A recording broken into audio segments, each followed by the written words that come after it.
మీ అందరికీ ముందుగా శుభములు వందనాలు తెలియజేస్తున్నాం. మనము తెలుసుకునేటువంటి అంశము నీ రాజ్యము వచ్చునుగాక.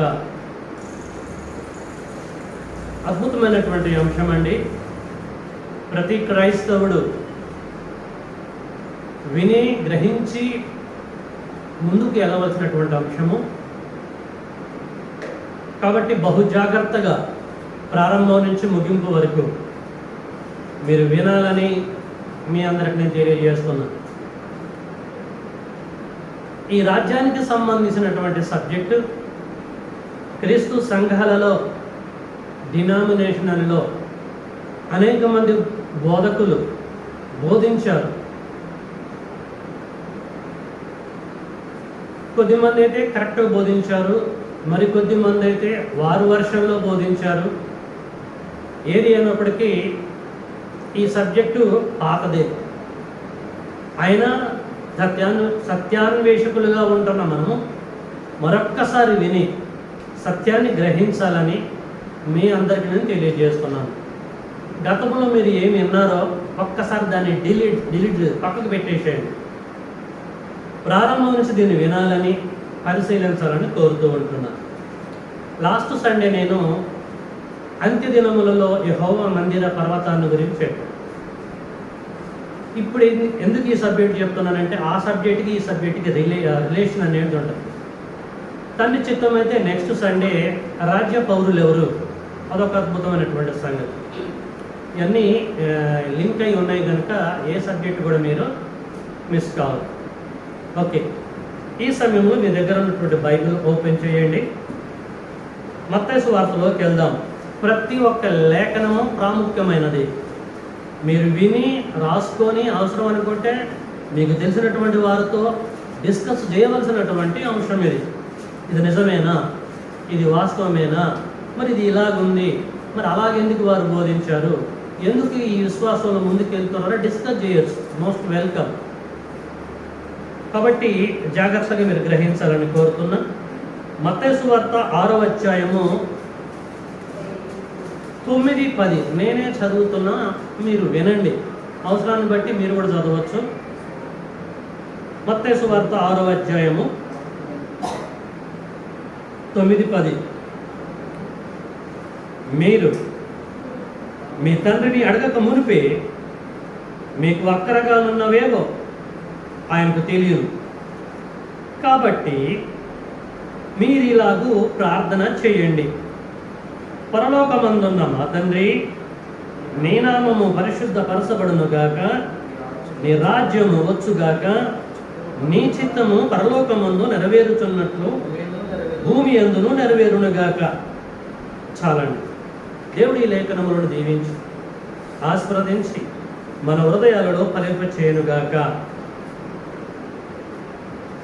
ప్రేమైన దేవుని పిల్లలారా, మనము మత్తయి సువార్త 6వ అధ్యాయంలో నుంచి ఒక అద్భుతమైన, ఒక అపూర్వమైనటువంటి సందర్భాన్ని మనం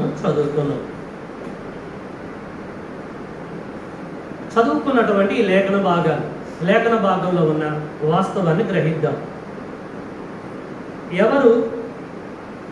ఎవరికి ప్రార్థన నేర్పుతున్నారు?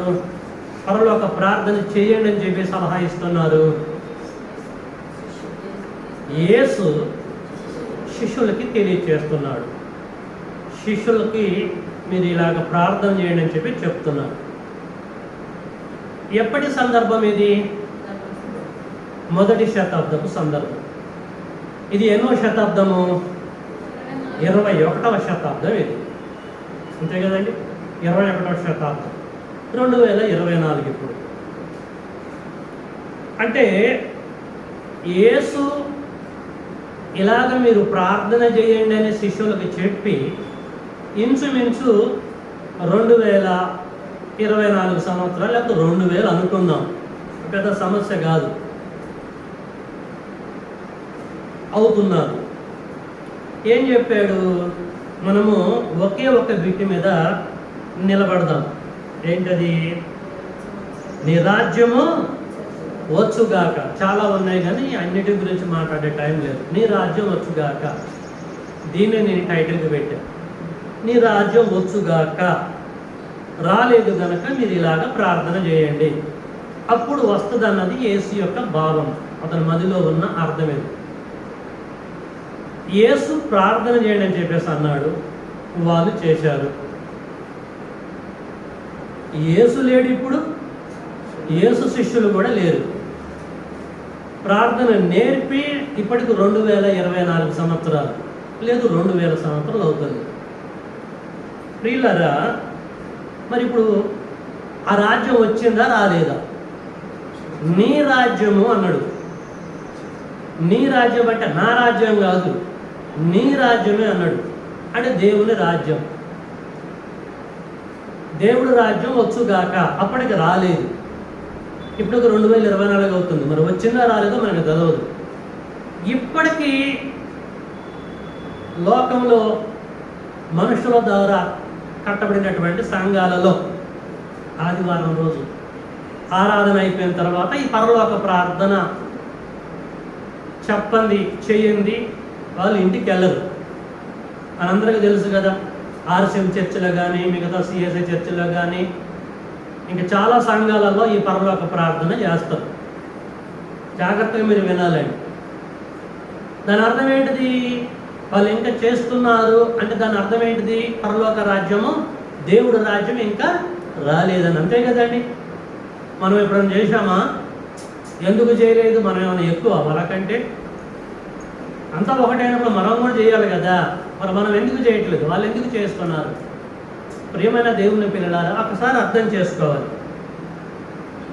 ఇంతకీ నీ రాజ్యం అంటే దేవుడు రాజ్యం వచ్చుగాక అన్నాడు. దేవుడు రాజ్యం అంటే అర్థం ఏంటిది? రాజ్యం అంటే అర్థం ఏంటిది? సహోదరి, సంఘం అని అన్నారు. ఇంకా ఏమైనా చెప్పగలరా? రాజ్యం అనగానే ఏం గుర్తొస్తుంది మనకి? ఏమండి? రాజ్యం అనగానే దేశము అనుకోవాలి, అంతే కదా. రాజ్యం అంటే దేశం, అంటే లోక సంబంధం మీకు చెప్తే అర్థమైందని ఫస్ట్ ఈ ట్రాక్లో తీసుకొస్తాం. రాజ్యం అంటే దేశం. మీకు అర్థం కావడానికి వరకు భారతదేశం ఉంది, మన దేశమే. భారతదేశాన్ని రాజ్యం అంటారా? భారతదేశాన్ని రాజ్యం అంటారా? ఒకవేళ రాజ్యం అనరు అని మీ మధ్యలో ఆ తలంపు పుట్టింది అనుకోండి, రాజ్యాంగము అని దేని దృష్టిలో పెట్టుకుని అంటున్నాం మనము? రాజ్యాంగం. రాజ్యం కాదు, దేశం కాదు ఇది. రాజ్యాంగం దేనికి? రాజ్యానికి ఉండాలి కదా. రాజ్యాంగం ఉంది, భారత రాజ్యాంగం. మీరు అర్థం చేసుకోవాలి. అంటే దేశం అన్నా రాజ్యం అన్నా బోత్ ఆర్ ఈక్వల్, రెండు ఒకటే. దేశం అంటే మట్టి కాదు, ఈ దేశం అంటే మనుషులే. రాజ్యం అంటే ఇంకేదైనా బంగారం, ఇండియా, అదే అంతే. రాజ్యం అన్నా కూడా మనుషులే. ప్రియమైన దేవుని పిల్లలారా, ఆలోచించండి. రాజ్యం అంటే ప్రజలు, లేదు పౌరులు, అందరిని కలిపి రాజ్యం అంటారు. ఓకేనా? రాజ్యం అంటున్నాం అంటే రాజ్యాన్ని పరిపాలించే రాజు కూడా ఉండాలి. రాజు ఉండాలి, ప్రజలు ఉండాలి. అంటే మనం ఆల్రెడీ పౌరులం, ఇండియన్ సిటిజన్స్ మనంతా కూడా. మనకు ఒక రాజ్యాంగం ఉంది, మన దేశానికి సరిహద్దులు ఉన్నాయి. సో దీన్ని రాజ్యం అంటారు. అట్లా భూమండలం మీద అన్ని రాజ్యాలు ఉన్నాయి. మీకు అర్థం కావడం వరకు చెప్తాను. ఇప్పుడు యేసు ఏం చెప్పాడు? నీ రాజ్యము వచ్చుగాక. రాజ్యం అంటే అంతే, ఇక ప్రజలే, దేవుని యొక్క బిడ్డలే. ఒక్కసారి మీద అర్థం చేసుకోండి, ఓకేనా? రైట్. మరి దేవుడు రాజ్యం వచ్చిందా రాలేదా? ఇప్పుడు మనం ఆలోచించాలి ప్రియమైన వారులారా. నేనేమంటున్నానంటే, నీ రాజ్యం వచ్చుగాక, మీరు ఇలాగ ప్రార్థన చేయండి అని యేసు ఎందుకు నేర్పాడు? ఎందుకు నేర్పిన మొదటి శతాబ్దంలో? రాజ్యానికి సంబంధించిన ఇన్ఫర్మేషన్ యేసు యొక్క బ్రెయిన్లో ఏమైనా ఉందా?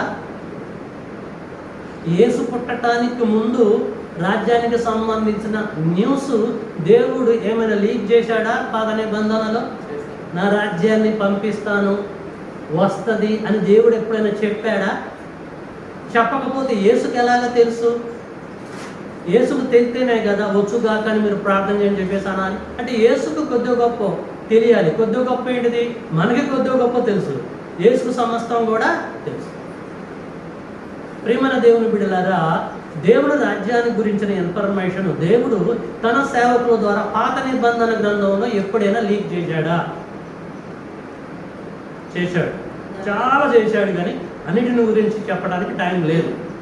ఒక్కసారి మనము దానియేలు గ్రంథంలోనికి వెళ్దాం. అందరూ తీయాలండి. ఇక్కడ ఒక దారం పెట్టండి, ఎర్ర దారము. అంతా తిరుగుతూ మళ్ళీ ఇక్కడికి వస్తూ ఉంటాం. మనం సత్యాన్ని పరిశీలన చేస్తున్నాం. మనం ఇప్పుడు దానియేలు గ్రంథము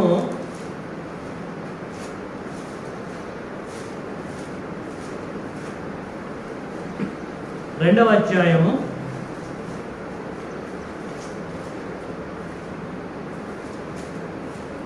44. దానియేలు గ్రంథము 2వ అధ్యాయం 44. ఇక్కడి నుంచి బహు జాగ్రత్తగా వింటూ పరిశీలించాలండి. అవసరం అనుకుంటే రాసుకోండి. ఇంటికి వెళ్ళిన తర్వాత మళ్ళీ కూర్చొని ఒకసారి రెఫర్ చేయండి. మీకు ఏమైనా డౌట్స్ ఉంటే మీ సేవకులతోటి, అంటే బయట ఉన్నటువంటి వ్యక్తులతోటి డిస్కస్ చేయొచ్చు. ఓకేనమ్మా, రైట్. దానియేలు గ్రంథం 2వ అధ్యాయం 44. ఆ రాజుల కాలములలో పరలోకమందున్న దేవుడు రాజ్యం స్థాపించును. ఎన్ని రాజ్యాలండి? ఒక్క రాజ్యమే. ఒక రాజ్యమును స్థాపించును. నాశనం కలగదు. ఏంటండి? దానికన్నటికి ప్రవీణ్ రాత్రి చెప్పాను కదా నాన్న, నేను మధ్యలో రావద్దని. ఓకే.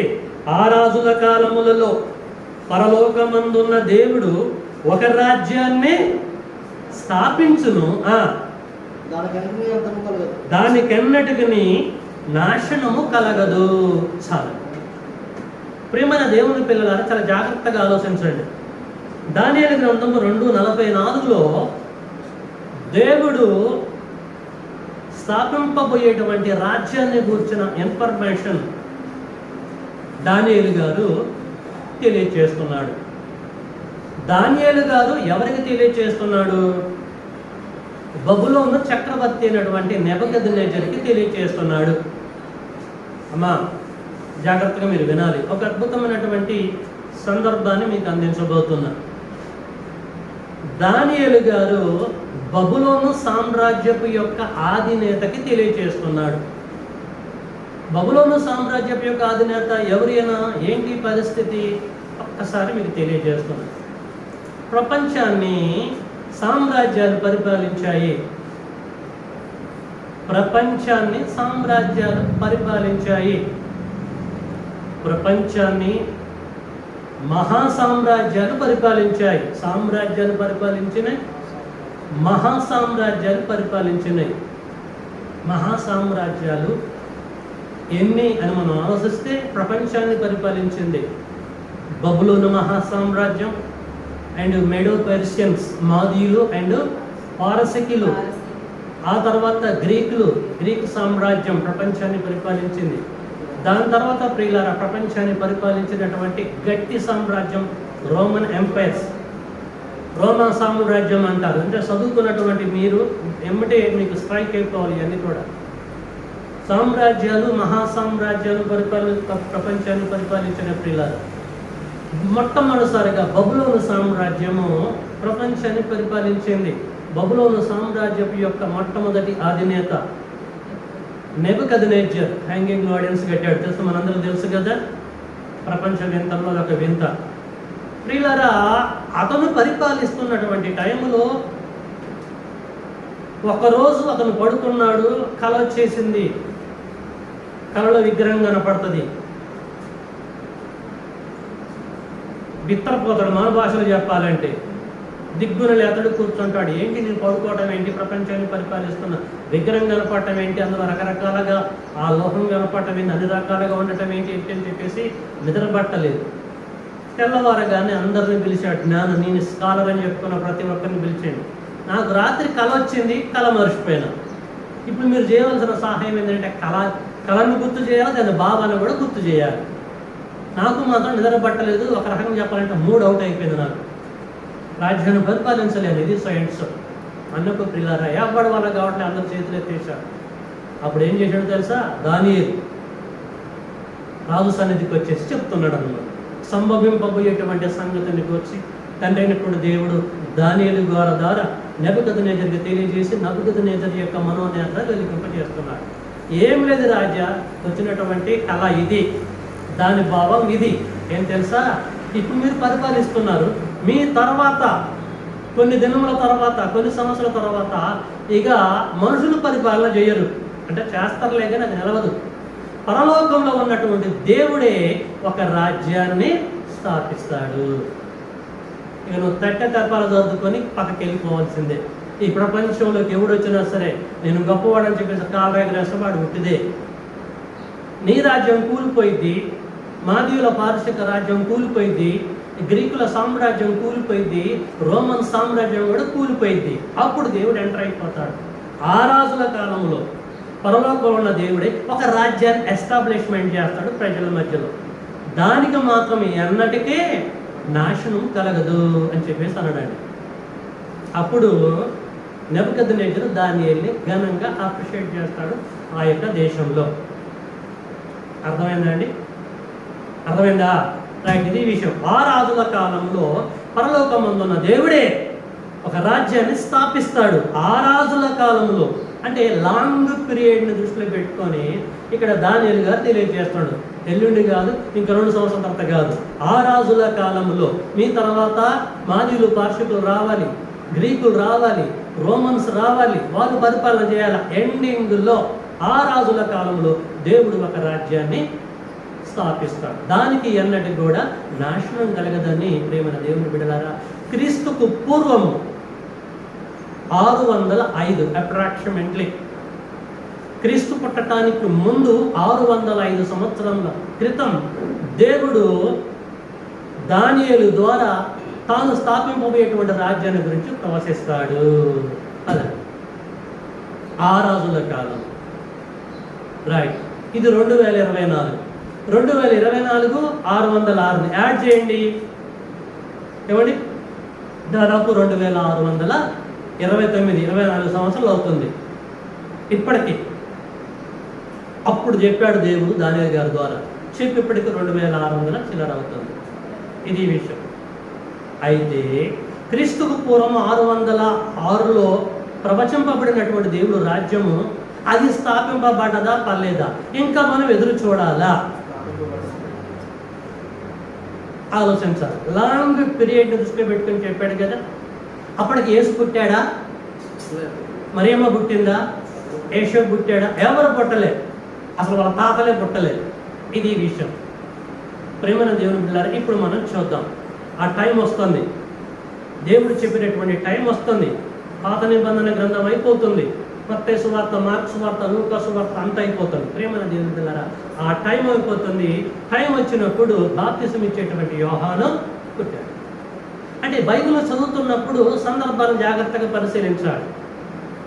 ఎప్పుడు ప్రవచింపబడ్డది, ఎప్పుడు ఫుల్ఫిల్మెంట్ అవుతుంది, అయింది, ఇవన్నీ కూడా జాగ్రత్తగా ఆలోచించకపోతే అసలు అర్థం కాదు.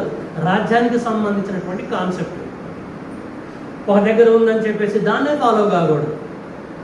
ఒక దగ్గర ఇలాగ ఉందని చెప్పేసి దాన్నే ఫాలో, మొత్తం సమస్తాన్ని పరిశీలించి మేలేందాన్ని చేపట్టాలి. ఓకేనా? రైట్. యేసు కాలంలో ప్రేమైన దేవుడు కదా, యేసు కంటే ముందు యోహాను గారు పుట్టారు, బాప్తిసం ఇచ్చే యోహాను. యేసు పుట్టుకకి బాప్తిసం ఇచ్చే యోహాను గారి పుట్టుకకి ఎంత కాలం అండి మధ్యలో గ్యాప్? ఏమండి? యోహాను పుట్టిన ఎంత కాలానికి పుట్టాడు యేసు? 6 నెలలు గ్యాప్ వారిద్దరి మధ్యలో. జాగ్రత్తగా ఆలోచించండి. అంటే కాలము సమీపిస్తూ ఉంటుంది. బాప్తిసం ఇచ్చేటువంటి యోహాను మరి అరణ్యంలో సంచారం చేసుకుంటూ ఏం ప్రకటిస్తున్నాడో ఇప్పుడు దానియేలు 2:44ని బ్రేక్లో పెట్టుకొని ఒక పక్క ఒకటి సేవ్ చేసేసి ఇప్పుడు ఈ లేఖనాన్ని చదువుకుంటూ మనం ముందుకు వెళ్దాం. మత్తయి సువార్త 3వ అధ్యాయంలోకి వెళ్దాం. మత్తయి సువార్త 3వ అధ్యాయం అందరు తీయాలండి. ప్రతి లేఖనం కూడా ఇంపార్టెంట్, రాసుకోండి. మొదటి వచనం, ఆ దినములయందు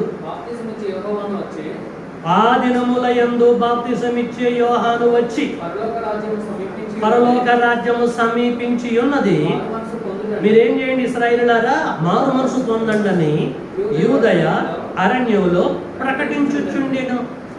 he has been doing the Lord's work. అంటే ప్రకటిస్తూ ఉంటున్నాడు.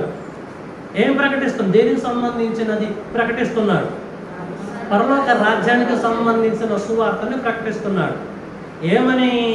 పరలోకమందున్న దేవుడు ఒక రాజ్యమును స్థాపించును అని దానియేలు 2:44 ఇంజెక్ట్ చేస్తున్నాడా, లేకపోతే దాన్ని మాడిఫై చేసి మాట్లాడుతున్నాడా? ఏం చెప్తున్నాడండి? పరలోక రాజ్యము సమీపించి ఉన్నది, సమీపించి ఉన్నది అన్నాడు. దానియేలు ఏం చెప్పిండు? పరలోకమందున్న దేవుడు ఒక రాజ్యమును స్థాపించదు. ఎప్పుడు? ఆ రాజుల కాలములలో, భవిష్యత్తులో దేవుడు ఒక రాజ్యాన్ని స్థాపించునని చెప్పేసి ఆయన చెప్పాడు. కానీ నేనేమంటాడు? ఆయన చెప్పింది యాస్తిసి గంటలే. పరలోక రాజ్యం, చెప్పబడినటువంటి పరలోక రాజ్యము సమీపించి ఉన్నది అని అంటున్నాడు. అంటే దాని అర్థం ఏంటిది? నేను ధ్యానిస్తున్నావా? జాగ్రత్తగా వినాలన్నా. సమీపించి ఉన్నది అన్నాడు. అంటే దాని అర్థం ఏంటండి? ఇప్పుడు మనం ట్రైన్లో ప్రయాణం చేస్తూ ఉంటాం, బస్సులో ప్రయాణం చేస్తూ ఉంటాం. ఇంకా ఎంత దూరం అండి హైదరాబాదు? కూర్చోలేకపోతున్నాము. నేను అంటే ఇప్పుడు పోతున్నప్పుడు ఒకసారి ఫ్లైట్ ఎక్కేసి అక్కడ మణిపూర్ వెళ్తున్నా లాస్ట్ ఇయర్. ఎంత దూరం అయినా మణిపూర్ రావటం లేదు. ఇంకెంత దూరం రాని, ఇంకెన్ని గంటల సేపు కూర్చోవాలి ఈ ఫ్లైట్లో? ఇంకెప్పుడు వస్తుంది? అందరిని అడగడమే నేను. అందరు నాకు ఎందుకు నవ్వుతూ ఉంటున్నా. అంటే ప్రతి ఒక్కరు సమీపించి ఉన్నది, సమీపించే మొత్తం కొడల మీదకి వెళ్ళిపోతూ ఉంటుంది. మణిపూర్ మొత్తం కొడల మీద కట్టబడ్డది, సమీపంలో ఉంది. సమీపంలో అని చెప్పి దాదాపు 2 గంటల సేపు నేను అడిగాను. అట్నే తెలియదు కదా మనకి. ప్రేమైన దేవుని బిడ్డ, సమీపంలో ఉందంటే అర్థం ఏంటిది? అంటే దగ్గరలో ఉందన్నట్టేగా, దగ్గరకు వస్తుందన్నట్టేగా దాని అర్థం. మీరు అర్థం చేసుకోవాలి. కానీ ఇక్కడ దానియేలు గారు చెప్పిన దానికి, ఇక్కడ యోహాన్ గారు చెప్పిన దానికి చాలా వ్యత్యాసం ఉన్నది. బైబిల్లో జరిగిన మార్పులని పరిగణలోకి తీసుకోవాలి. ప్రేమైన దేవుని బిడ్డలారా, సమీపంలో ఉందని చెప్పేసి అన్నాడు. అంటే యోహాన్ గారి యొక్క టైములనే దేవుడి యొక్క రాజ్యము ఎస్టాబ్లిష్మెంట్ అవ్వాలి, అవుతుంది అన్నట్టుగా మీకు అర్థం కావట్లేదా? అవట్లేదండి? జాగ్రత్తగా ఆలోచించండి. ఇకపోతే ఆయన ప్రకటించిన తర్వాత, ఆయన తర్వాత 6 నెలల తర్వాత పుట్టాడు యేసు. మరి యేసు ఏమన్నా డిఫరెంట్గా చెప్పాడా దేవుడు రాజ్యాన్ని గురించి? చెప్పాడండి. చూద్దాం. ఇదే మత్తయి సువార్తలో ప్రియులారా ఏం చెప్పబడదో చూద్దాం. 4వ అధ్యాయము 7వ వచనం. 4:17 అండి, క్షమించాలి. మత్తయి సువార్త 4:17. అప్పటి నుండి యేసు పరలోక రాజ్యము సమీపించి ఉన్నది గనుక మారుమనసు పొందండి చెప్పుచు ప్రకటింప మొదలు పెట్టాను. చాలండి. బాప్తిసం ఇచ్చే యోహాను గారికి యేసుక్రీస్తు వారు ప్రకటించే దానికి ఏమైనా వ్యత్యాసం ఉందా? ఇద్దరు ఏం చెప్పారండి? పరలోక రాజ్యము సమీపించారు. పరలోక రాజ్యం అన్నా దేవుడు రాజ్యం అన్నా ఒకటేనండి, ఏం తేడా లేదు, రెండు ఒకటే. ఇక్కడ యేసు అదే స్టేట్మెంట్ ఇస్తున్నాడు. యేసు కంటే ముందు కూడా యోహాన్ గారు కూడా సమీపించి ఉన్నది, సమీపించి అని చెప్పేసి అలాంటి ప్రేమైన వాడు. కానీ దానియేలు గారు మాత్రం డిఫరెంట్గా అన్నాడు. వీరు మాత్రం సమీపించి అని చెప్పేసి అన్నారండి. ఎక్కడికి వెళ్ళినా ఈ ఇద్దరు ఏ ప్రాంతానికి వెళ్ళినా పరలోక రాజ్యం సమీపించి ఉన్నది, మారు మనసు పొందండి. యేసు కూడా పరలోక రాజ్యం సమీపించి ఉన్నది, సిద్ధంగా ఉన్నట్టు చెప్పి బోధిస్తూ ఉంటాడు. ఈ టైంలో శిష్యులకు డౌట్ వచ్చిందండి. సమీపించి ఉన్నది, సమీపించి ఉన్నది అంటే వచ్చేది ఎప్పుడు, మేము దాన్ని చూసేది ఎప్పుడు, ఏంటి ప్రభు ఏంటి అని చెప్పేసి కరెక్ట్ కూర్చోబెట్టి క్లాస్ తీసుకున్నారు యేసుక్రీస్తు వారు. అప్పుడు యేసు నవ్వి, మీరేం చేయాలి తెలుసా? సమీపంలో ఉన్నటువంటి రాజ్యం మీ దగ్గరకు రావాలంటే పుట్టికి రాదు. మీ వంతుగా మీరు పని చేయాలి, మీ వంతుగా మీరు ప్రార్థన చేయాలి. ఏం ప్రార్థన తెలుసా? ఇలాగ మీరు ప్రార్థన చేయండి అని చెప్పేసి పరలోక ప్రార్థన నేర్పిండండి. ఓకేనా? మత్తయి సువార్త 6వ అధ్యాయం చూడండి. కాలాన్ని బట్టి జరిగిన మార్పులను ఆలోచించండి ప్రేమైనటువంటి వాళ్ళ. 6, 9, 10. కాబట్టి ఇలాగ ప్రార్థన చేయండి. సమీపంలో ఉందని చెప్పేసి అన్నా కదా నేను. బాప్తిసం ఇచ్చే యోహాను కూడా అంతే అన్నాడు కదా. సో మీరేం చేయాలంటే ఆ రాజ్యం చూడాలంటే ప్రార్థన చేయాలి. ఎలాగ ప్రార్థన చేయాలి? పరలోకమందున్న మా తండ్రి, నీ నామం పరిశుద్ధపరచబడును గాక. నీ నామం పరిశుద్ధపరచబడును గాక. నీ రాజ్యము వచ్చును గాక. నీ రాజ్యం వచ్చును గాక. నీ చిత్తము పరలోకమందు నెరవేర్చున్నట్టు భూమి మీద నెరవేరును గాక. అదే. కాబట్టి వచ్చేటువంటి రాజ్యం కోసం మీ వంతుగా మీరు ఇలాగ ప్రార్థన చేయండి. పరలోకమందున మా తండ్రి, నీ రాజ్యం వచ్చుగాక. మా టైంలోనే రావాలి, సమీపంలో ఉందని చెప్పేసి అన్నాడు యేసు. కాబట్టి మీరు పంపించండి, దాన్ని ఎస్టాబ్లిష్మెంట్ చేయండి అని చెప్పేసి అన్నాడు. ప్రేమైనటువంటి మాట ఆలోచించండి, వాస్తవాలు గ్రహించాలని ప్రేమతో మీ అందరికి నేను తెలియజేస్తూ ఉంటున్నాను. ఇది అండి. అంటే మనం ఎక్కడి నుంచి ఎక్కడి వరకు వచ్చాం? మనము దానియేలు గ్రంథం 2:44 నుంచి మత్తయి సువార్త 3వ అధ్యాయం 4, 6 ఇట్లా దాటుకుంటూ మనం వస్తూ ఉంటున్నాం. అయితే ఈ పరలోక రాజ్యం ఎట్ట వస్తుంది, వచ్చినప్పుడు పరిస్థితులు ఎలాగ ఉంటాయని చెప్పేసి ఎలాగ హింట్ ఇచ్చండి ఒక్కసారి మనము మార్కు సువార్త 9వ అధ్యాయంలోకి వెళ్దాం. మార్కు సువార్త 9వ అధ్యాయంలో ఏం చెప్తున్నాడో చూద్దాం. మొదటి వచనం, మరియు ఆయన అంటే యేసు ఇక్కడ నిలిచి ఉన్న వారిలో, అక్కడ ఎవరు నిలిచి ఉన్నారు? యేసుతో పాటు శిష్యులు ఉన్నారు. ఆలోచించండి. మరియు ఆయన ఇక్కడ నిలిచి ఉన్న వారిలో కొందరు, అంటే అందరు కాదు, కొందరు శిష్యులు అవుతారని యేసు యొక్క అర్థం. అందులో ఎవరు? మూట ఎవరి దగ్గర ఉందండి? యూదా చచ్చిపోతాడు అన్న సంగతి యేసుకు తెలుసు. కాబట్టి ఒక్కడు అని అంటే కొందరని చెప్పేసి అన్నాడు. అందరు ఫీల్ అవుతారేమో అంటున్నాడు. కాబట్టి ఇక్కడ నిలిచి ఉన్న వారిలో కొందరు దేవుని రాజ్యము బలముతో వచ్చుట చూసు వరకు మరణము రుచి చూడాలని నిశ్చయముగా మీతోటే చెబుతున్నాను. ఇంకా ఎవరితోటి చెప్పలేదు. సమీపములో ఉన్నటువంటి రాజ్యము రావటము మీలో కొద్ది మంది చచ్చిపోకుండా ఖచ్చితంగా చూస్తారు అని చెప్పేసి అన్నాడు. అంటే దీన్ని బట్టి మనకేం అర్థమవుతుంది? యేసుక్రీస్తు వారి యొక్క శిష్యులు బ్రతికి ఉన్న కాలములనే ఆ రాజ్యం రావాలి, ఆ రాజ్యం రావటము కొద్ది మంది చూస్తారని చెప్పేసి వారికి ఇంటిచ్చిండండి. మీతోటే నిశ్చయంగా చెప్తానని చెప్పేసి అంటున్నాడు. ఒకవేళ ఇప్పటి వరకు దేవుడు రాజ్యం రాలేదనుకోండి, ఈ వర్షంలో ఆలోచిద్దాం. ఇప్పటి వరకు దేవుడు రాజ్యం రాలేదంటే యేసు శిష్యులలో కొద్దిమంది ఇప్పుడు బ్రతకాలా బతకొద్దా? సరే, యూదా పోతే పోయిండు, మిగతా వారైనా జీవించి ఉండాలా వద్దా? 2024 సంవత్సరాల ఆయుష్ కలిగి ఉండాలా వద్దా వారు? మరి ఉన్నారా వారు? మీరు ఆలోచించాలండి. బైబిల్లో జరుగుతున్న మార్పులని పరిగణలోకి తీసుకోవాలి ప్రేమైన దేవుని బిడ్డలారా. అంటే యేసు కాలములనే, యేసు శిష్యుల యొక్క కాలములనే దేవుడి యొక్క రాజ్యం అనేది మరి రావాలి. అది రావటము ఖచ్చితంగా వారు చూడాలి అన్నట్టుగా మీకు అర్థం కావటం లేదా? ఇంకా మనము పరలోక రాజ్యం యొక్క ప్రార్థన చేసుకుంటూనే ఉందామా? జరిగిన మార్పును ఆలోచించొద్దా? ప్రవీణ్, జాగ్రత్తగా ఆలోచించండి ప్రేమైన దేవుని బిడ్డలారా. ఇంతకీ రాజ్యం అంటే ఏమని చెప్పేసి అన్నాను మీతోటి? రాజ్యం అంటే ప్రజలు, పౌరులు. అదే కానీ చెప్పింది. దేవుడు రాజ్యం అన్న అదే అని చెప్పేసి అన్నా కదా. కాబట్టి పిల్లరా, మొదటి శతాబ్దములనే, యేసు పుట్టిన తర్వాతనే, యేసు కాలములనే, శిశువుల కాలములనే ఈ పరలోక రాజ్యంగా పిలువబడుతున్న దేవుడు రాజ్యం రావాలి. ఎందుకు రావాలని చెప్పేసి అంటున్నాను నేను పక్కాగా అని ఆలోచిస్తే, దానియేలు గ్రంథం 2:44 కల వచ్చింది కదా. ఈ రాజ్య స్థాపన ఎప్పుడు జరిగిద్దని చెప్పేసి అన్నాడు దానియేలు గారు. ఒక ఇంటి ఇచ్చిండు అక్కడ, ఆ రాజుల కాలములు అన్నాడు. మరి ఏ రాజుల కాలం అని చెప్పేసి అర్థం చేసుకోవాలి అని ఆలోచిస్తే ఇక్కడ చేయి పెట్టండి ఒక్కసారి. మరి దానియేలు గ్రంథంలోకి మనం వెళ్దాం, ఇంకొంచెం క్లారిటీగా మీకు అర్థం కావడం కొరకు. దానియేలు గ్రంథము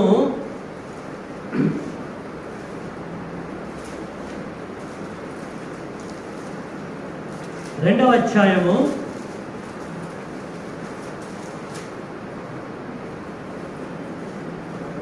28వ వచనం. దానియేలు గ్రంథము 2వ అధ్యాయం 28. అయితే మర్మములను బయలుపరచగల దేవుడు ఒకడు పరలోకమందున్నాడు. అంత్య దినముల యందు అంటే ఎస్టాబ్లిష్ చేయబోయే దానిని ఆయన రాజుకు నెబుకద్నెజరుకు తెలియచేసిండు. అదండి పాయింట్. అంత్య దినములలో జరగబోయే దాని గురించి అన్నాడు. ఆ రాజుల కాలములు అంటే అంత్య దినములో ఉన్నటువంటి రాజుల కాలములో, అంత్య దినములలో దేవుడైన యెహోవా రాజ్యాన్ని స్థాపిస్తాడని చెప్పి దానియేలు గారు ఒక హింట్ ఇస్తున్నాడు ప్రేమైనటువంటి వారులారా. కాబట్టి అంత్య దినాల గురించిన ఇన్ఫర్మేషన్ మీకు చెప్పాను నేను. అంత్య దినములు ఎప్పుడు ప్రారంభించబడి అన్నా? యేసు యొక్క పుట్టకతోటి అంత్య దినాలు ప్రారంభించబడి. అబిర్ పత్రిక 1వ అధ్యాయం 2వ లేఖనం మీరు చదవండి. దినముల అంతమందు దేవుడు తన కుమారుడితో మాట్లాడు. దినముల అంతమంది అంటే అంత్య దినములలో. అంత్య దినములనే సంఘము ఎస్టాబ్లిష్మెంట్ అయింది. సంఘమే దేవుడి యొక్క రాజ్యము. కాబట్టి దేవుడి యొక్క రాజ్యము అంత్య దినములలో ఎస్టాబ్లిష్మెంట్ కావాలి. కాబట్టి దేవుడి రాజ్యం సమీపంలో ఉన్నదని చెప్పేసి యోహాను గారు చెప్పవలసిన పరిస్థితి ఏర్పడ్డది. యేసుక్రీస్తు వారు కూడా చెప్పవలసిన పరిస్థితి ఏర్పడ్డది. యేసుక్రీస్తు వారి శిష్యులకు ప్రార్థన నేర్పించవలసిన పరిస్థితి ఏర్పడ్డది. ఓకేనా? రాయ్ పరిశీలించిన పిమ్మట మనం గ్రహించవలసిన సంగతి ఏంటంటే, ఇప్పుడు మనము మత్తయి సువార్త 16వ అధ్యాయంలోకి వెళ్దాం. యేసు ఏం చెప్తున్నాడో పేతురికి అక్కడ చూద్దాం మనం. మత్తయి సువార్త 16వ అధ్యాయం అందరు తీయాలండి. మత్తయి సువార్త 16వ అధ్యాయము 18, 19 పేతురుతో ఏం చెప్తున్నాడో చూద్దాం. మరియు నీవు పేతురువు ఈ బండ మీద నా సంఘమును, నా సంఘములు, నా సంఘమా, నా అంటే ఆయన ఎవరు? యేసు. నా సంఘం అంటున్నాడు. ఎవరు సంఘం ఇక్కడ? క్రీస్తు సంఘం. అంతే కదా. సిఎస్ఐ సంఘం, పెంతెకోస్తు సంఘం, బాప్టిస్ట్ సంఘం, లూథరన్ సంఘం, ఇంకా ఏ సంఘాలు లేవండి. బైబిల్లో ఉన్నది ఒకే ఒక సంఘం, అది క్రీస్తు సంఘం. ఆ సంఘాన్ని మనుషులు కాదు కట్టింది, యేసే కడుతుందని చెప్పేసి అన్నాడు. మరియు పేతురు ఈ బండ మీద నా సంఘమును కట్టుదును, పాతాళలోక ద్వారములు దాని ఎదుట నిలవనేరవని నేను నీతో నిశ్చయముగా చెప్పుచున్నానని చెప్పేసి అన్నాడండి. ప్రియమైన దేవుని బిడ్డలారా ఆలోచించండి. సంఘము యొక్క ప్రస్తావన మాట్లాడుతున్నాడు పేతురుతోటి. నా సంఘమును నేనే కడతాను. కట్టిన తర్వాత నేనేం చేస్తా తెలుసా? నీకే పని అప్పచెప్పు తెలుసా? పరలోక రాజ్యపు యొక్క తాళపు చేతులు నీకు ఇస్తానని చెప్పేసి అంటున్నాడు.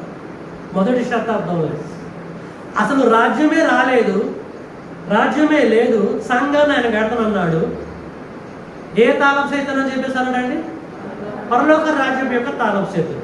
ప్రేమైన దేవుని బిడ్డలారా, ఇల్లు ఉంటేనే తాళం ఉంటుంది, తాళం ఉంటేనే తాళపు చేయి ఉంటుంది.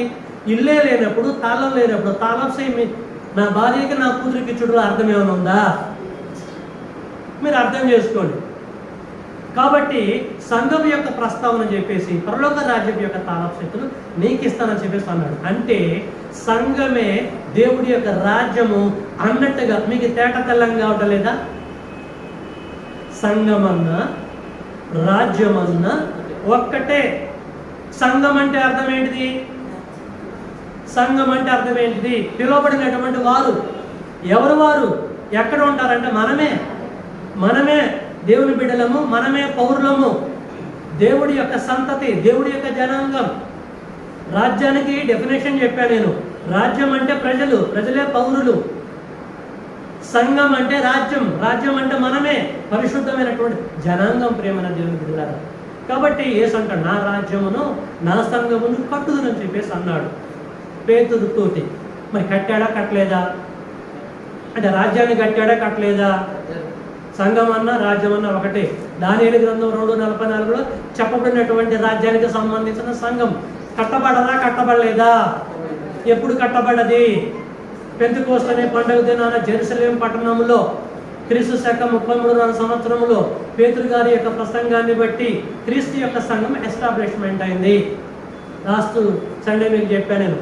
అంత్య దినములలో యెహోవా మందిర పర్వత శిఖరమున స్థిరపరచబడి కొండల కంటే ఎత్తుగా ఎత్తబడని చెప్పేసి దాన్ని మన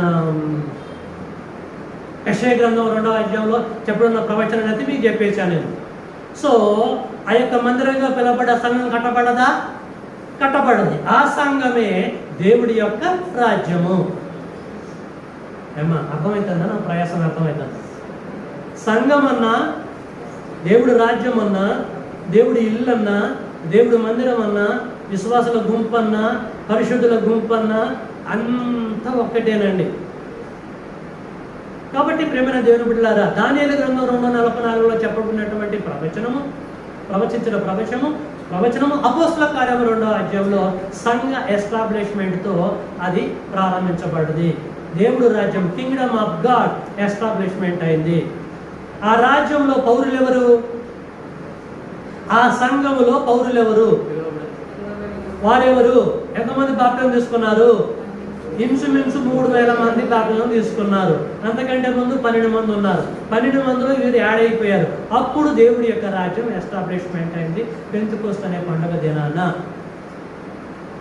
ఓకేనా? దేవుడి రాజ్యం ఎస్టాబ్లిష్మెంట్ అయింది. ఆ రాజ్యానికి రాజు ఎవరు? రాజ్యానికి, ఇప్పుడు భారత రాజ్యానికి రాజు ఎవరండి? ఎవరండి? ముర్మా ఏదో ఉంది పేరు. ఆమె ప్రెసిడెంట్ అంటే రాజే కదా. ఆమె రాజు ఇండియా పౌరులు పరిపాలిస్తుంది. దేన్ని బేస్ చేసుకొని పరిపాలిస్తుంది? భారత రాజ్యాంగాన్ని. ఆమె రాజు అయితే, ప్రజలు మనమైతే రాజ్యాంగాన్ని బేస్ చేసుకుని పరిపాలిస్తుంది. మరి దేశానికి హద్దులు ఉండాలి కదా, సరిహద్దులు ఉన్నాయా లేవా? అడుపోతే పాకిస్తాన్, అడుపోతే శ్రీలంక, అడుపోతే ఇంకా ఉన్నాయి కదా మొత్తం. ఈ రాజ్యాన్ని పరిపాలిస్తుంది. ఇప్పుడు దేవుడు రాజ్యం పెంతెకోస్తు ఎస్టాబ్లిష్మెంట్ అయింది. ఆ రాజ్యానికి రాజు ఎవరు? క్రీస్తు. పిలాతు ఏమంటాడు? యేసును పట్టుకు, నువ్వు రాజువా? ఏమండి ఏమన్నాడండి? భవిష్యత్తులో నేను రాజును అన్నాడా, లేకపోతే ఇప్పుడే రాజును అన్నాడా?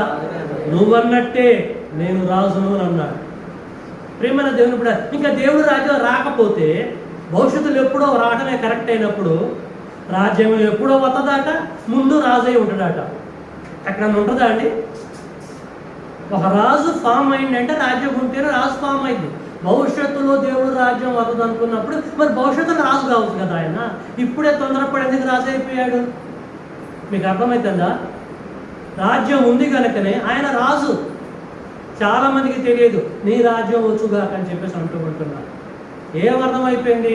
పెంతెకోస్తు పండుగ దినాన కింగ్డమ్ ఆఫ్ గాడ్, దేవుడు రాజ్యం ఎస్టాబ్లిష్మెంట్ అయింది. ఆ రాజ్యానికి రాజు యేసు. రాజు యేసు అయితే దేన్ని బేస్ చేసుకొని, ఏ రాజ్యాంగాన్ని బేస్ చేసుకొని దేవుని పౌరులైన దేవుని బిడ్డలను పరిపాలిస్తున్నాడు అంటే నూతన నిబంధన గ్రంథం, క్రొత్త నిబంధన చట్టం. ఇదిగో యూదా వారితోటి, ఇశ్రాయేలు వారితోటి నేను కొత్త నిబంధన చేయు దినములు వచ్చుతున్నాను అన్నాడు కదా దేవుడు. కొత్త నిబంధన చట్టాన్ని యేసు బేస్ చేసుకొని తన ప్రజలైన క్రైస్తవులుగా పిలువబడుతున్నామని పరిపాలన చేస్తున్నాడు. ఆ రాజ్యములో పౌరులైనటువంటి మనం ఉన్నాము. అర్థమవుతుందండి? భారతదేశంలో పౌరులుగా ఉండాలంటే ఏమి ఉండాలండి? పౌరసత్వం, ఓటు హక్కు ఉండాలి, ఆధార్ కార్డు ఉండాలి. ఈ లేవనుకోండి భారత పౌరులం కాదు మనం. కాబట్టి ప్రతి ఒక్క వ్యక్తి ఐడెంటిటీ కార్డ్స్ అనేవి తప్పనిసరిగా పెట్టుకోండి. నేను భారత పౌరుని అంటాడు. ఈ దేవుడి రాజ్యంలో, ఈ క్రీస్తు రాజ్యంలో మనము పౌరులం అయితే ఎలా పౌరులం అయ్యాం? మనము దేని ద్వారా అయ్యామండి? బాప్టిజం ద్వారా పౌరసత్వాన్ని సంపాదించుకున్నాం. ఆ ఐడెంటిటీ కార్డు కలిగి ఉండి ఆయన రాజ్యంలో ఉంటున్నాము. ఈ రాజ్యం ఎస్టాబ్లిష్మెంట్ అయిపోయి ఇప్పటికి 2024 సంవత్సరాలు ఈ రాజ్యాన్ని పరిపాలించేది యేసు. చట్టం బైబిల్. మరి దీనికి సరిహద్దులు ఉండాలి కదా. ఈ క్రీస్తు సంఘానికి సరిహద్దులు ఎక్కడా?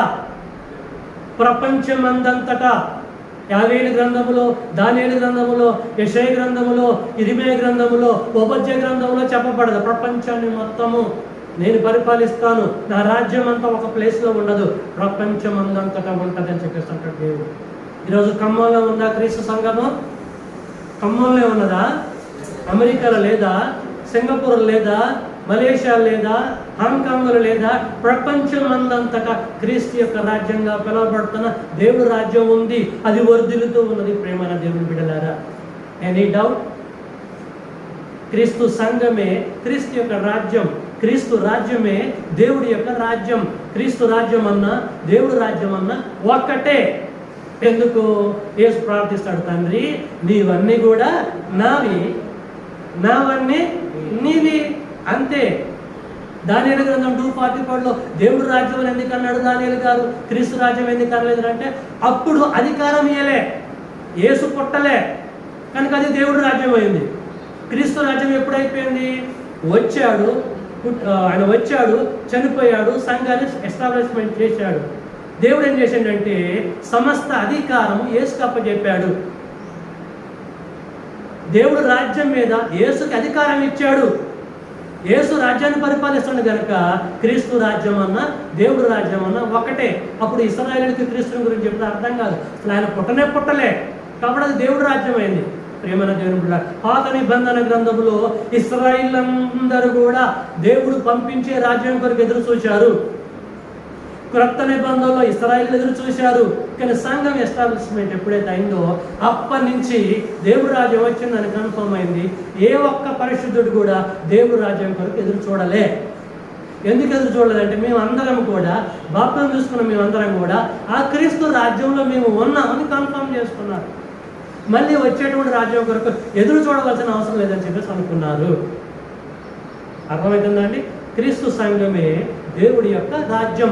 ఆ రాజ్యంలో మనం అందరం కూడా ఇప్పుడు నివాసం చేస్తున్నామా చేయటదా? Any doubt? కొలస్సీ పత్రిక 1:13 వెళ్దాం. కొలస్సీ పత్రిక 1:13 దయచేసి అందరూ తీయాలండి, ఎందుకంటే మనకు ఊహలు వద్దు, వాక్యమే వద్దు అనుకున్నాం కదా. ఆయన అంటే ఎవరు? ఆయన క్రీస్తు. కొలస్సీ పత్రిక 1:13 ఆయన పెళ్లి తీసుకొని రాసుకోండి. క్రీస్తు మనలని ఆయన మనలను అంధకార సంబంధమైన అధికారములో నుండి విడుదల చేసి తాను ప్రేమించిన తన కుమారుని యొక్క రాజ్య నివాసులుగా చేస్తాడు అనుందా? చేసెను అనుందా? ఏమంటే క్లియర్గా ఉందా బైబిల్లో? చేసేనా చేస్తాడా? కొలస్సీ పత్రిక ఎప్పుడు రాశారు పౌలు గారు? క్రీస్తు శకం 62లో. క్రీస్తు శకం 62లోనే రాజ్య నివాసులుగా మనల్ని చేసెను.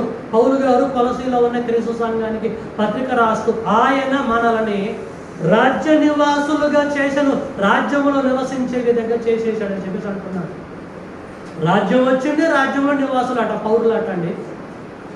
ఇంకా రాజ్యం వస్తుందని మనం ఆలోచిస్తున్నాం, విశ్వసిస్తున్నాం, ప్రార్థన చేస్తున్నాం. అంటే బైబిల్ ఏం అర్థమైంది మనకి? బైబిల్ని పరిశీలించవా? బైబిల్ని ఆలోచించవా? ఎవడో వాడికి జ్ఞానం తెలవదు, ఆలోచించలేడు, వాడు గ్రహించిన సంగతిని మనం ఇంకా మరి వింటూ ఫాలో అవుతూ ఇంకా పరలోక రాజ్య ప్రార్థన చేస్తున్నామంటే ప్రేమైన దేవుడు, నువ్వు ఏమి సత్యాన్వేషకుడివి, ఏమి గ్రహిస్తున్నావు? కాలాన్ని బట్టి జరిగిన మార్పులను అర్థం చేసుకోవాలి. ఆయన మనలను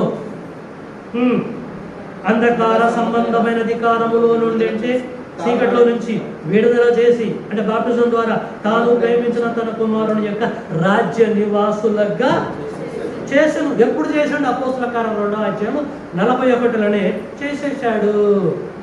మనమందరం కూడా క్రీస్తు సంఘమా రాజ్యములో నివాసం చేస్తున్నాము. సిటిజన్షిప్ మనకున్నది. చూడండి, మనకు లేదా అండి? రాజ్యంలో ఉన్నామా? మనము రాజ్యం కొరకు ఎదురు చూస్తున్నామా? అర్థం చేసుకోండి, రాజ్యంలో ఉన్నాం మనం. బాప్తిజం ద్వారా ఎంటర్ అయినాం. అంధకార సంబంధం రాజ్యంలో నుంచి విడుదల చేశాడు. అందరం వచ్చి రాజ్యంలో ఉన్నాం. ఏ రాజ్యంలో అంటే క్రీస్తు రాజ్యంలో. అదే దేవుడి యొక్క రాజ్యంలో మనం ఉన్నాం. ఈ రాజ్యం ఎస్టాబ్లిష్మెంట్ అయ్యి భూమి మీద ప్రజల మధ్యలో నేటికి 2024 సంవత్సరాలు అవుతుంది. యెరూషలేము పట్టణంలో రాజ్యస్థాపన జరిగింది. మన రాజు యేసు పరిపాలన చేస్తూ ఉంటున్నాడు. మన భర్తగా, మన రాజుగా, మన ప్రభువుగా. బాప్తిజం తీసుకునేటప్పుడు యేసు నా ప్రభు అని ఒప్పుకోవట్లేదా? ప్రభు అంటే అర్థం ఏంటిది? పరిపాలించేవాడు, మనల్ని పరిపాలిస్తున్నాడు. ఇంకా రాజ్యం అవుతుందని చెప్పేసి అనుకుంటాం ఏంటి? ఏం అర్థమవుతుంది నీకు బైబిల్? కాబట్టి రాజ్యంలో నివాసులుగా మనం ఉన్నాం. ఓకే, ఇప్పుడు యోహాను గారు ఏమంటుండే ఒకసారి ప్రకటన గ్రంథంలోకి మనం వెళ్దాం. ప్రకటన గ్రంథం దయచేసి అందరు తీయాలండి. 1వ అధ్యాయము 9వ వచనం. ప్రకటన గ్రంథం 1వ అధ్యాయము 9వ వచనం. ఏమండి? ప్రకటన 9. మీ సహోదరులను యేసును బట్టి కలుగు శ్రమలోను, యేసును బట్టి కలుగు శ్రమలలోను, రాజ్యములోను, రాజ్యములోను, సహనములలోను పాలువాడునైన పాలివాడనైన నేను అంటున్నాడు. రాజ్యం ఎలాగున్నట్టండి? మీ సహోదరులను యేసును బట్టి కలుగు శ్రమలలోను, రాజ్యములోను, సహనంలో పాలివాడు. రాజ్యంలో పాలివాడను నేను. రాజ్యం వచ్చేసింది, రాజ్యంలో కూడా పాలివాడను నేను.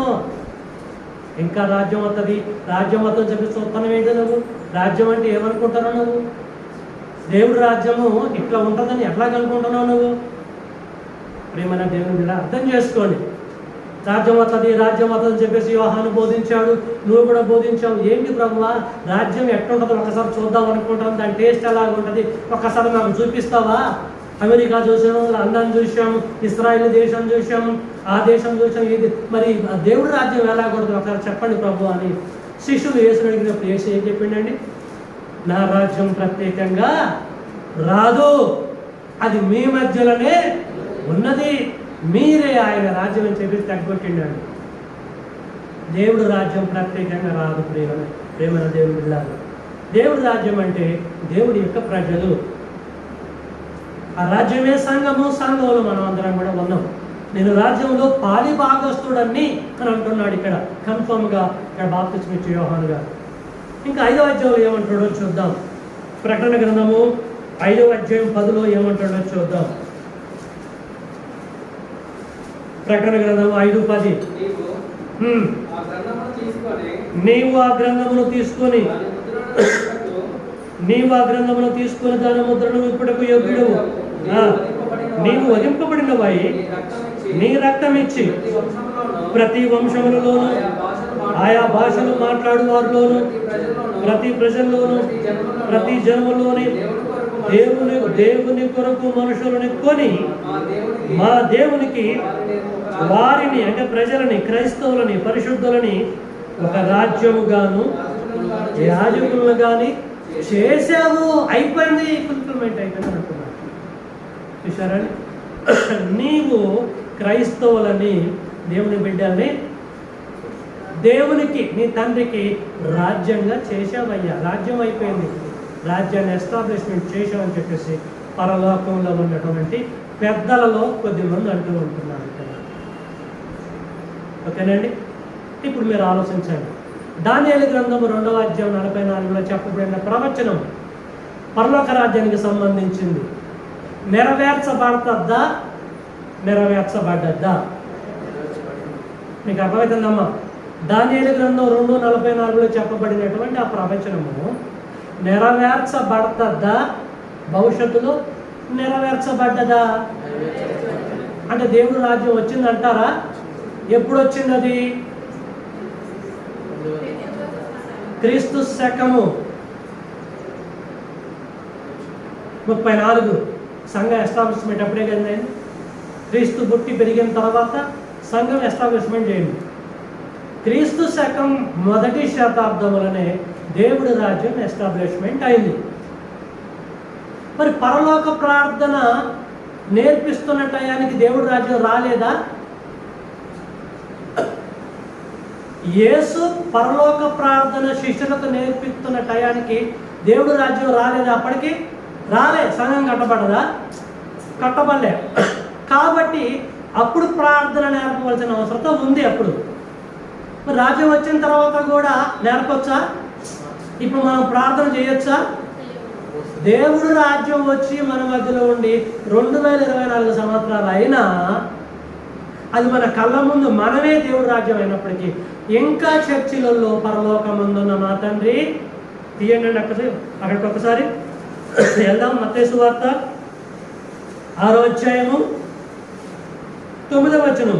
కాబట్టి మీరు ఇలాగ ప్రార్థన చేయండి, పరలోకమందున్న మా తండ్రి నీ నామము పరిశుద్ధపరచబడును గాక, నీ రాజ్యం వచ్చుగాక అని ఇంకా మనం ప్రార్థన చేస్తున్నామంటే ఈ ఆర్సిఎం చర్చి వాళ్ళకి కానీ, సిఎస్ఐ చర్చి వాళ్ళకి కానీ, ఈ పరలోక ప్రార్థనని నేర్పిస్తున్న ప్రతి ఒక్క పాస్టర్స్ కానీ ఏమర్థమైంది బైబిల్లో? చేయొచ్చండి మనం? యేసుబాబుకి సైకిల్ అవసరం ఉంది, బండి అవసరం ఉంది. కొనించండి బ్రదర్ అంటున్నాడు. అర్థం కావడం చెప్తున్నా. ఆయన ఎప్పుడు అడగలేదు రూపాయి కూడా, నేను ఇచ్చేది కూడా చరిత్ర లేదు. మీకు అర్థం కావడం చెప్తున్నా. ఓకే, ఎస్ బాబు నిజంగా నీకు నీడు ఉంది కదా, నేను కొనిస్తా అని చెప్పేసి అన్నా. ఎప్పుడు కొనిస్తారంటే ఎల్లుండి కొనిస్తా, ఇంకా 4 రోజుల తర్వాత కొనిస్తా, కొన్ని డబ్బులు వచ్చేటని చెప్పి చెప్పుకుంటూ వస్తున్నాను. డబ్బులు వచ్చినాయి, తీసుకెళ్ళాను షోరూమ్లో, బండి కొనిచ్చా. కొనిచ్చుడు అయిపోయినటువంటి 4 రోజుల తర్వాత బండి ఎప్పుడు కొనిస్తాను, నాకు బైక్ ఎప్పుడు కొనిస్తాను మళ్ళీ అన్నాడు అనుకోండి. ఏమన్నారన్నా నేను? కొనిచ్చుడు అయిపోయి ఇప్పటికీ నెల అయింది, వాడుతూనే ఉంటున్నాడు, దాన్ని అనుభవిస్తూనే ఉంటున్నాడు. ఇంకా నాకు బండి కొనిపించండి చెప్పేసి అంటున్నాడు. అంటే యేసునామం చూసి నేను ఏమనుకోవాలి? అలా ఉందండి. నీ రాజ్యం వచ్చుగా కానీ ఇంకా ప్రార్థన చేస్తున్నారు. ఆయన ఏమనుకోవాలండి? మరి పిచ్చోడా, ఆ రాజ్యాన్ని పంపిస్తానన్నది నేనే. అనేక మంది ద్వారా చెప్పించా, నా కొడుకు ద్వారా చెప్పించా, దానియేలు ద్వారా చెప్పించా, యోహాను ద్వారా చెప్పించా, అనేక మంది ద్వారా చెప్పించి పంపించా. అయిపోయింది. ఆ రాజ్యంలోనే ఉండి ఇంకా నీ రాజ్యం వచ్చుగాక నాకు ప్రార్థన చేస్తున్నారా? ఇప్పుడు నేను ఏమనుకోవాలరా? నీకు ఏమర్థమైంది? నాకు అసలు ఎట్ట పుట్టావరా అని అనుకోవాలా వద్దా? ఆయన ఏం పరిశీలన చేస్తున్నారు అనుకోవాలా వద్దా? సరే అర్థం చేసుకోండి. అర్థం కావడం కోసం మీకు చెప్తున్న ప్రియులారా, క్రీస్తు సంఘమే క్రీస్తు యొక్క రాజ్యం, క్రీస్తు రాజ్యమే దేవుడి యొక్క రాజ్యం. ఇదే దేవుడి ఇల్లు, దేవుడి యొక్క సంఘము, విశ్వాసుల గుంపు ఇదండి. కాబట్టి సత్యాన్వేషకులుగా ఉండాలి, సత్యాన్ని పరిశీలన చేయాలి, అర్థం చేసుకో. ఆ రాజ్యంలో మనము పౌరులం, రాజ్య పౌరులం. మనం సభ్యత్వం మనకుంది. అమెరికన్ సిటిజన్స్ కాదు, మనం ఆస్ట్రేలియన్ సిటిజన్స్ కాదు, ఏమండి ఇండియన్ సిటిజన్సే. అట్ ద సేమ్ టైం దేవుడి రాజ్యంలో కూడా మనము సిటిజన్స్. అర్థమవుతుందా అండి? దేవుడు రాజ్యంలో ఉంటున్నాం, దేవుని మహిమపరుస్తున్నాం. మన రాజు యేసు, ఆయన పరిపాలన చేస్తున్నాడు. ఆయన పరిపాలన మనం ఉన్నాం, ముందుకు సాగుతూ ఉంటాం. ఈ రాజ్యము భూమి మీద ఎంతకాలం ఉంటుంది? యేసు వచ్చేంతవరకు ఉంటుంది ఈ రాజ్యం.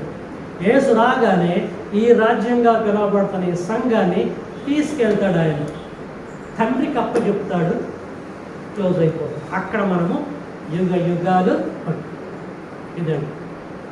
ఇది బైబిల్ చెప్పిన సత్యం. దీన్ని పక్కన పెట్టేసి ఇంకా ఆయన రాజ్యం వస్తుందట అని ఎదురు చూస్తున్నాం. ఏం బ్రదర్, దేవుడు రాజ్యం వస్తే ఈ అల్లర్లేంటి, ఈ గొడవలేంటి, ఈ సమస్యలేంటి, శాంతి సమాధానం లేవు, మాకు ఏడుస్తూ ఉంటాము, ఎందుకు ఉంటుంది అని చెప్పేసి మీకు డౌట్ రావచ్చు. దేవుడు అని చెప్పిండా నా రాజ్యం వస్తే మీరు ప్రశాంతంగా ఉంటారని? ఎక్కడ చెప్పాడా? అన్ని ఏడుపులు, బెడబొబ్బులు, శాంతి సమాధానం ఉండదని ఎప్పుడో చెప్పిండు ఆయన. అంతం వరకు సహించిన వాడే ఈ రాజ్యంలో వాడు ధన్యుడు. కాబట్టి ప్రియమైన దేవుని బిడ్డలారా, ఆలోచించండి, అర్థం చేసుకోండి. నీ రాజ్యము వచ్చుగాక, అప్పుడు ఓకే, అది అప్పుడు రాలేదు కనుక ఇప్పుడు వచ్చనుగాక అని చేయాలి ప్రార్థన. రాజ్యాన్ని పంపించినందుకు తండ్రి మీకు స్తోత్రాలు. ఆ రాజ్యం ఎక్కడో లేదు నాయన, నీ రాజ్యమే నేను, నీ రాజ్యమే మేము. ఎంత గొప్ప భాగ్యం మీరు అనుగ్రహించినందుకు తండ్రి మీకు స్తోత్రాలు నాయన. అజ్ఞానంగా మాట్లాడుతున్నారు, రాజ్య కాన్సెప్ట్ తెలవక అజ్ఞానంగా మాట్లాడేవారి నోరులో ముగించే జ్ఞానం మాకు దయచేయండి తండ్రి అని చెప్పి మనం కూడా ప్రార్థన చేద్దాం. ఓకేనమ్మా? Still if you have any reasonable doubts or questions, you most welcome to ask me. ఇంకా మీకు ఏమైనా డౌట్స్ ఉంటే అడగండి, ఇప్పుడు కాదులేండి, తర్వాత అడగండి, డౌట్ మీరు క్లియర్ చేసుకోండి. నీ రాజ్యము వచ్చింది, వచ్చుగాక కాదు. May God bless you all. మీ అందరికీ వందనాలు.